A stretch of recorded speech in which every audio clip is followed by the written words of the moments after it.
Assalamualaikum warahmatullahi wabarakatuh. Alhamdulillah. Bagaimana kabarnya kawan-kawan, sobat-sobat sekalian?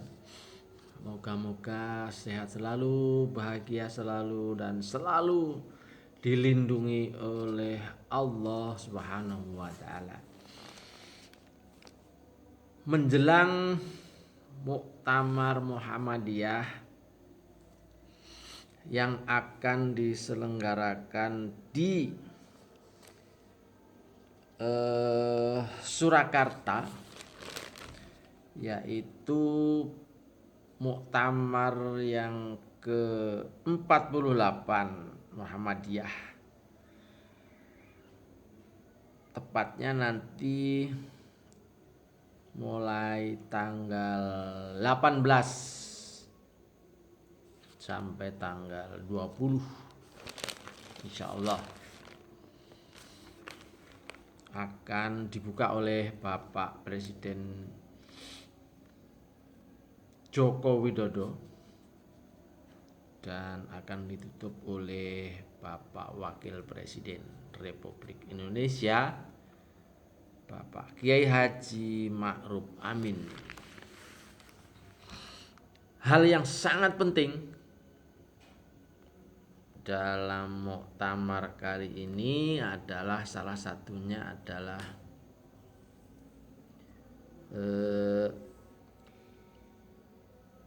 Muhammadiyah di tengah-tengah era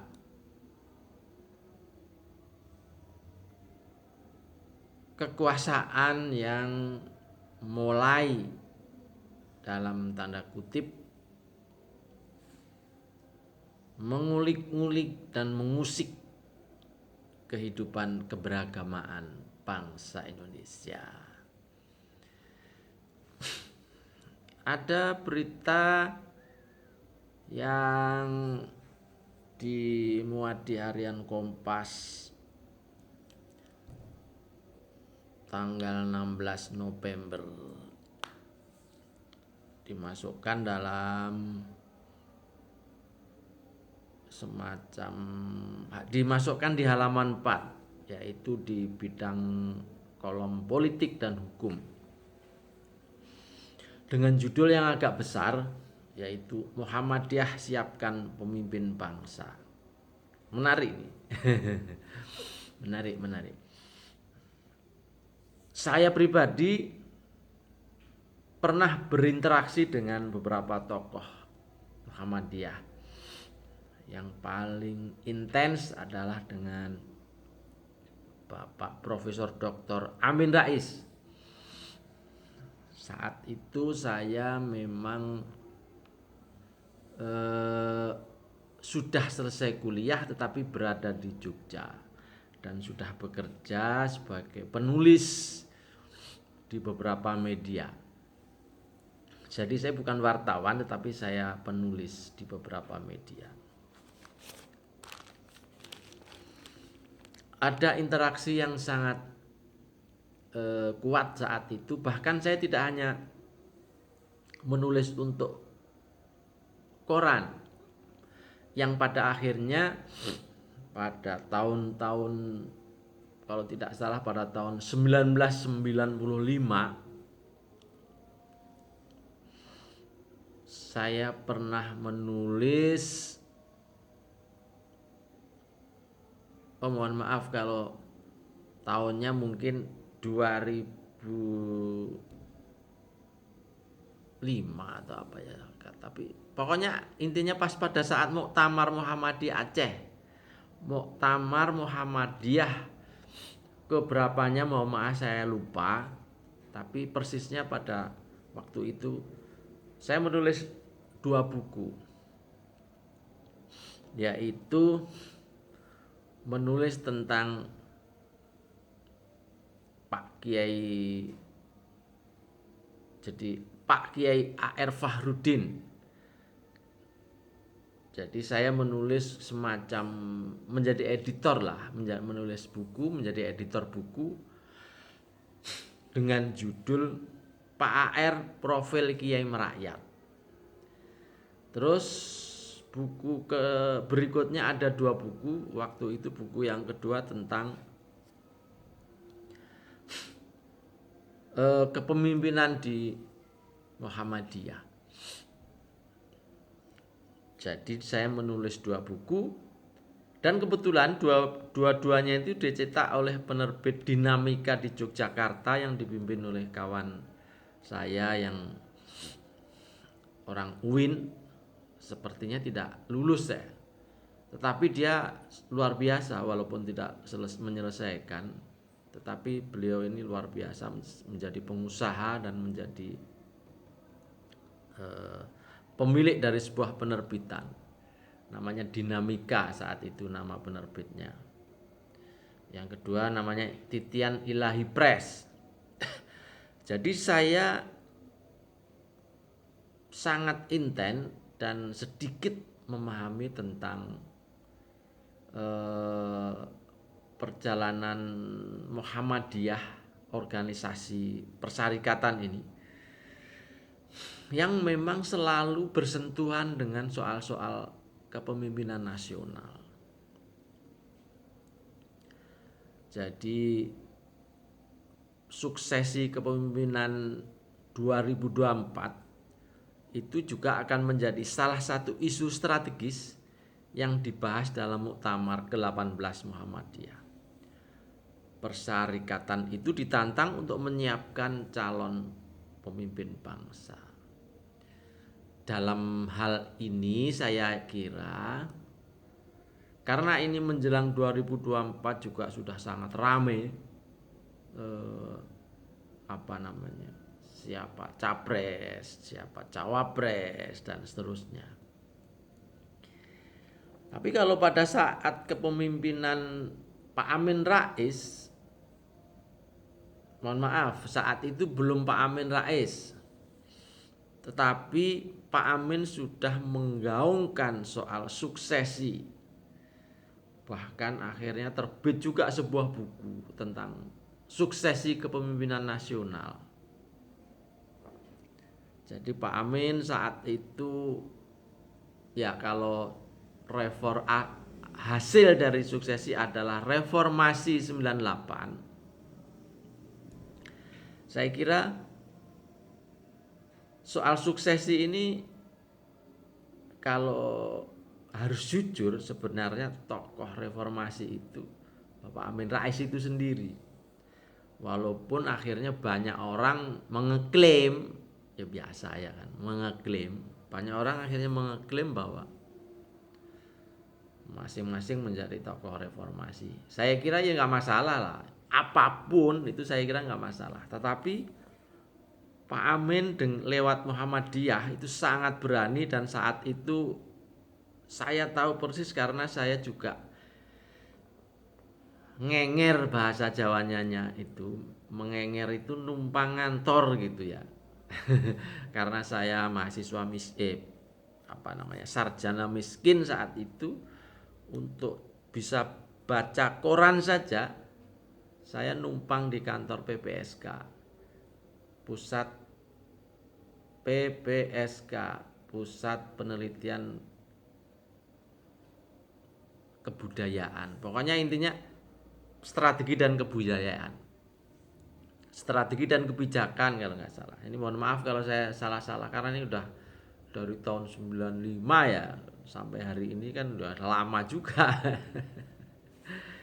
Jadi saya numpang membaca di kantornya Pak Amin saat itu di Babarsari, kalau jadi sebelahnya pojok UGM sebelah barat selatan.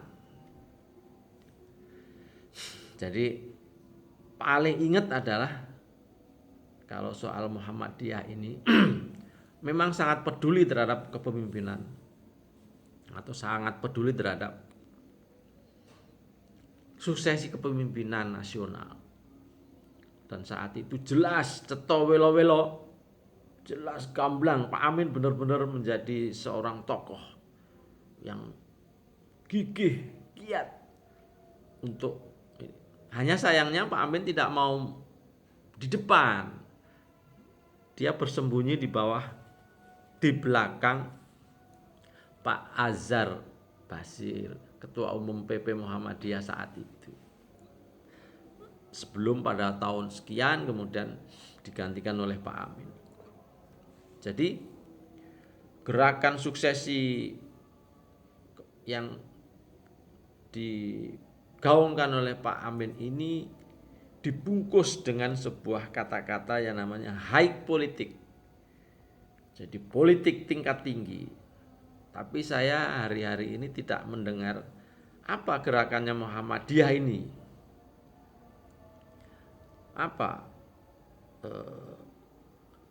Jadi apa wujud dari suksesi membantu menyiapkan pemimpin bangsa ini apa? Saya belum terlalu mendengar. Tapi kalau saat itu jelas suksesi kepemimpinan nasional. Nah, kalau saat ini menyiapkan pemimpin bangsa itu seperti apa? Saya berharap Muhammadiyah punya keberpihakan yang jelas. Siapa yang dimaksud Muhammadiyah untuk disiapkan menjadi pemimpin bangsa. Kalau kita menyebut pemimpin bangsa, siapa lagi kalau bukan presiden atau RI 1, ya kan? Jadi dalam Muktamar Muhammadiyah yang dibahas dalam Muktamar Muhammadiyah yang ke-18 di kota Solo nanti, di Surakarta nanti, saya berharap Muhammadiyah ini benar-benar jangan sembunyi-sembunyi, jangan ini, tapi jelas membuat kriteria siapa yang dimaksud pemimpin bangsa oleh Muhammadiyah. Jangan sampai ini kemudian nanti kemudian nanti kayak nggak jelas sehingga masyarakat bingung nanti. Jadi Muhammadiyah identitasnya harus jelas. Nah, kalau kita ngomongin politik identitas, jadi saya berharap identitas Muhammadiyah nanti harus jelas. Siapa yang mau didukung? Gampangnya gitu deh. Nah, kalau hari ini sudah ada tokoh seorang muslim moderat, dan saya kira juga aktivis Muhammadiyah itu Bapak Anies Baswedan itu. Artinya dengan Muhammadiyah itu sangat dekat lah. Jangan sampai pada saat muktamar nanti Muhammadiyah menggiring kepada tokoh lain. Nah, jangan sampai. Jadi harus membuat kriteria siapa sebenarnya yang didukung. Itu harus jelas, kalau perlu menyebut nama saja. Itulah identitas yang sebenarnya, yaitu politik identitas itu seperti itu kalau menurut saya. Nggak usah ragu-ragu, nggak usah sungkan, nggak usah malu-malu. Dan yang penting nggak usah takut menyebutkan ini loh identitas saya Muhammadiyah. Muhammadiyah mendukung Anies Baswedan, umpamanya begitu. Ya, tapi kadang-kadang orang Jawa ini, budaya Jawa juga nunut di situ kadang-kadang. Apalagi ini dilaksanakannya itu di Solo ya. Aduh, di situ ada Gibran. Nggak ngerti itu lah. Saya khawatir aja Muhammadiyah pelintat-pelintut gitu, nggak jelas gitu. Jadi kalau bilang bahwa Muhammadiyah harus